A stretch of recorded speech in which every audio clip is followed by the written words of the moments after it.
repetition control.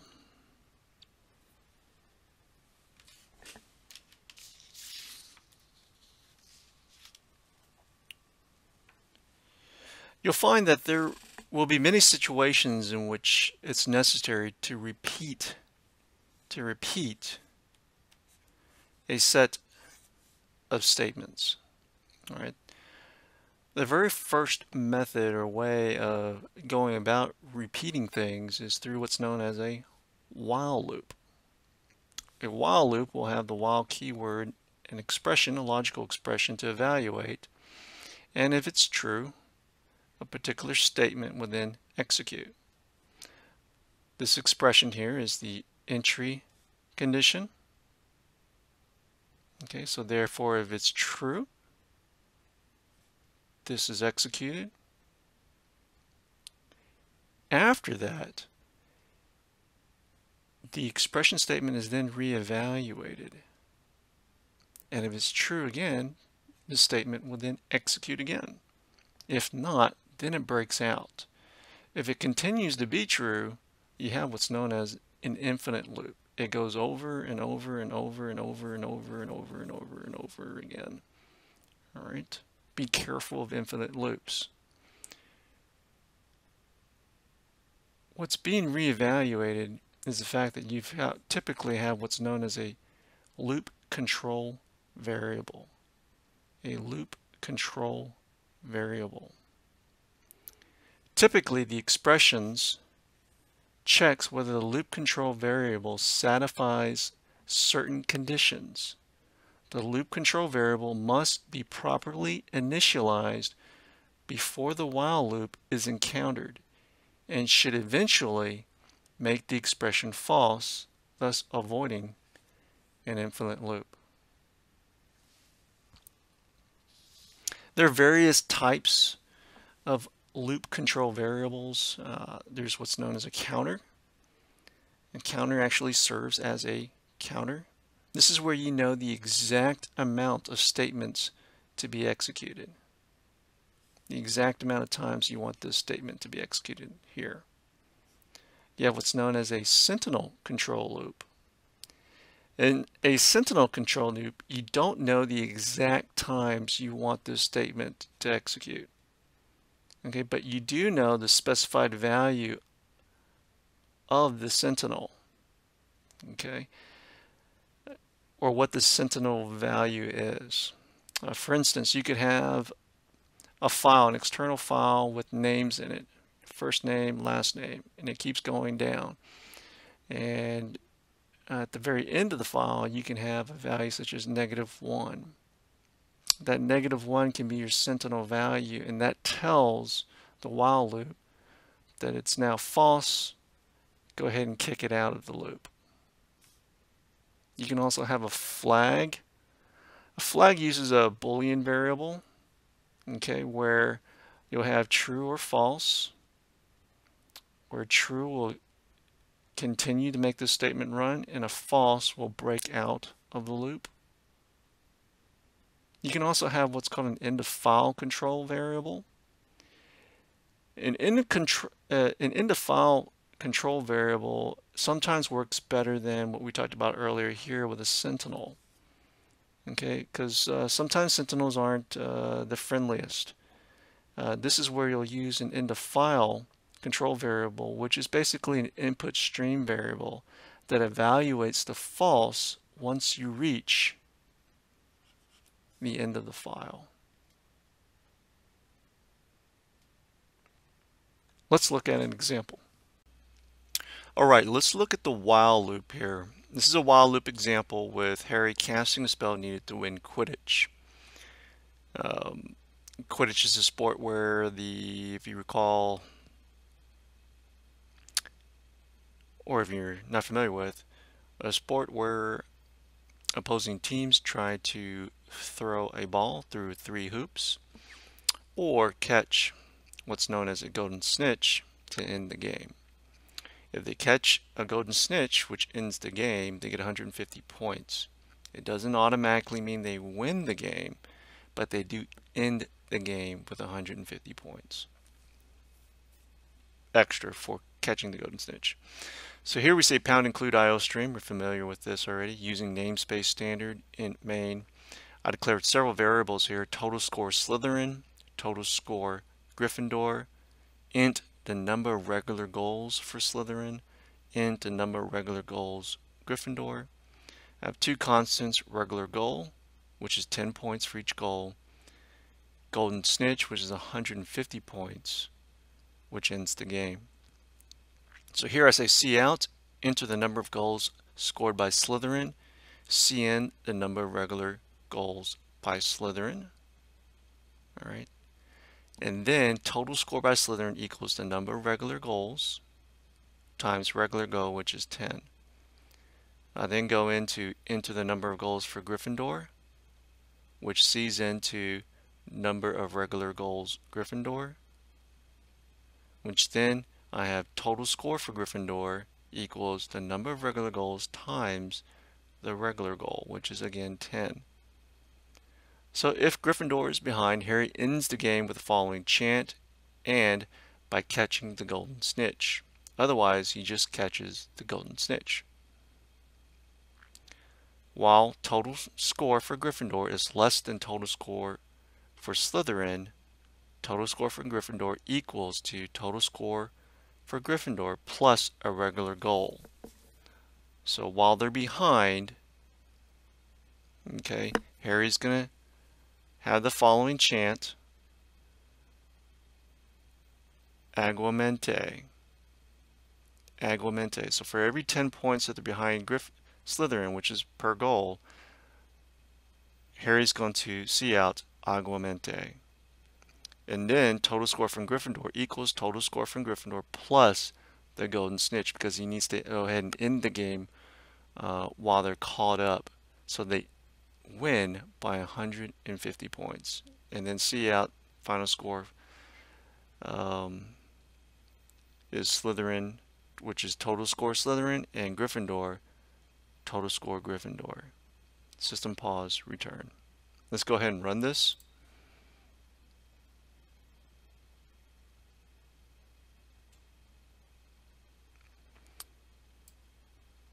So let's just say the number of goals scored by Slytherin is 5, by Gryffindor 1, so they're down 40 points.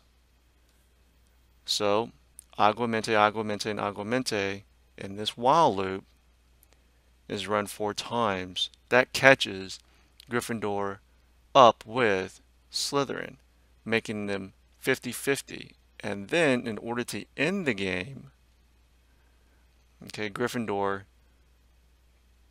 catches, or Harry catches the golden snitch, which adds another 150 points, totaling Gryffindor at 200, ending the game at 200-50.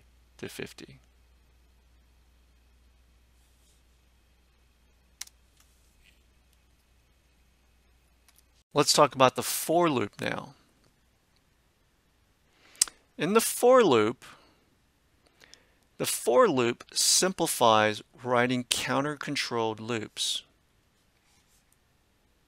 Okay, here we have a counter-controlled loop that we can use in a while loop, but the for loop simplifies it by using this statement here. For initial statement, loop condition, update statement, statement.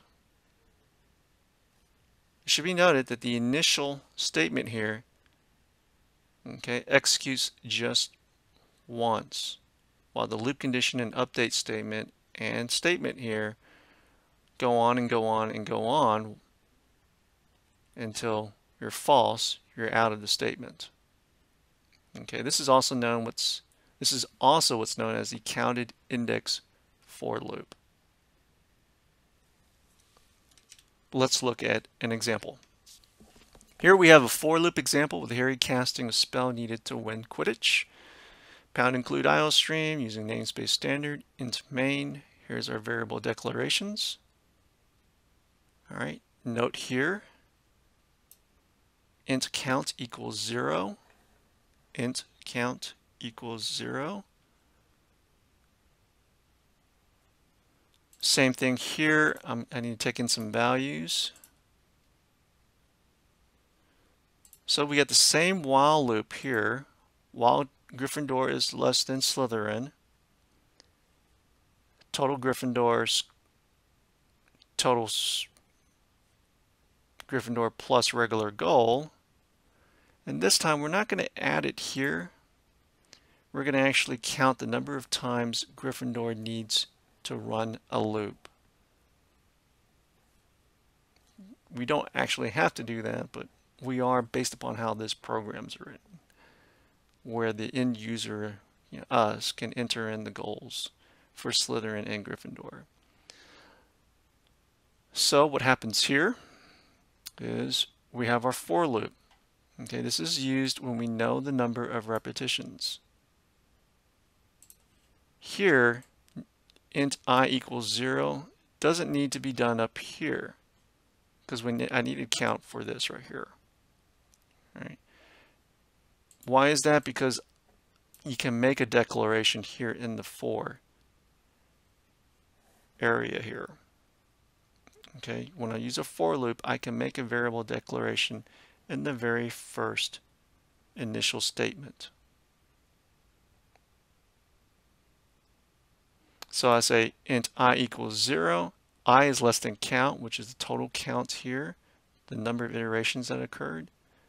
And then I plus plus, meaning I is going to increase from 0 to 1. All right, C out igualmente, and L, final score, etc. Let's go ahead and run this.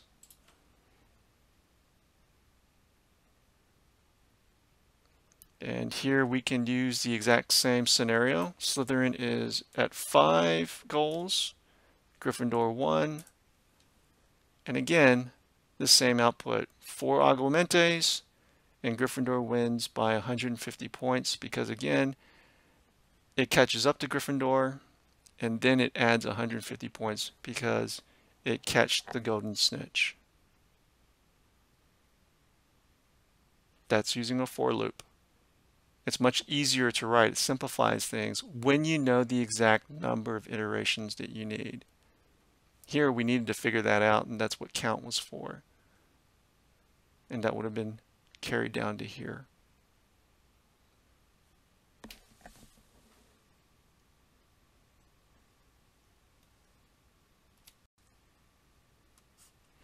Next, let's talk about the do-while loop. In the do-while loop, you'll see here in our syntax that we're going to do something, a particular statement, and then while expression.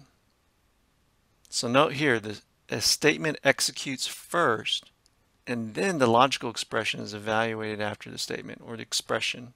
Most of the time it's a logical expression. It's evaluated after the statement. And so in other words, you're always going to have a statement, or if it's a compound statement, execute first before an iteration is decided to go back if it evaluates true. Okay, so before there's even a chance to go through an iteration, the statement or compound statement is executed first. Let's look at an example. So here's our do-while loop. Everything looks the same.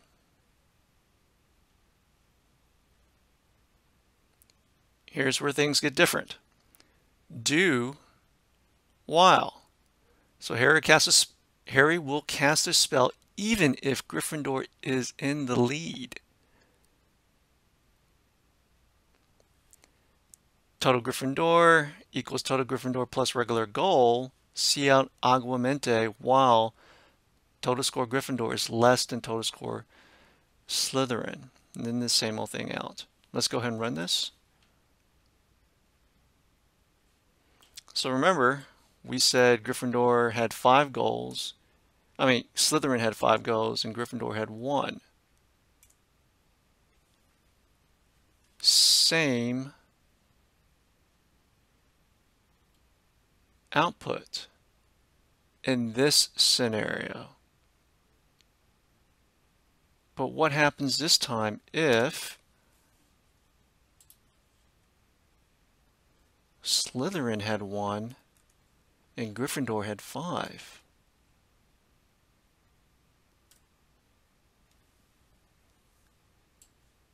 Under the other scenarios, aguamente, a chant, would never have needed to have occurred.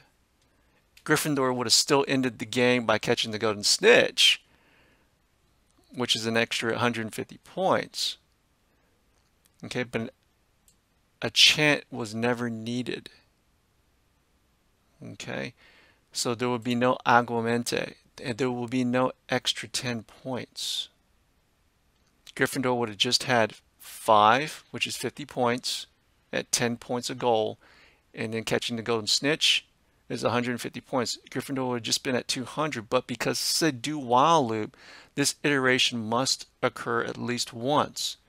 Therefore, Gryffindor will automatically be increased by 10 points before it gets the golden snitch.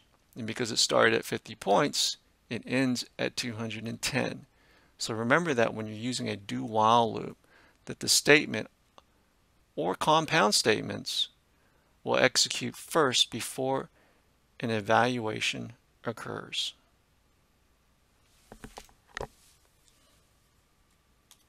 Nested loops. At times you may need to nest a loop. In this scenario here, we're showing a for loop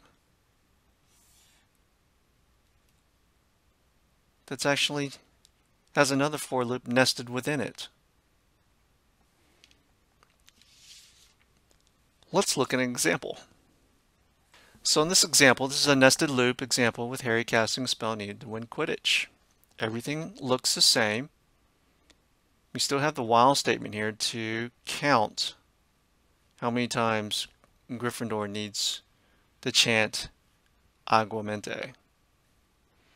As you can see here, here's our nested loop. This was our for loop earlier. And now I've added another for loop within it, outing aguamente. Before, we just outed aguamente outside of this nested loop. The reason for this nested for loop here, let's go ahead and run it, and you'll see.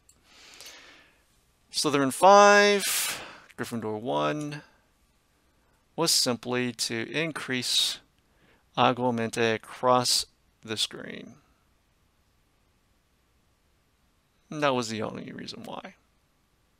Okay, they were down by 40 points, so they needed aguamente 4 times. And each time we said aguamente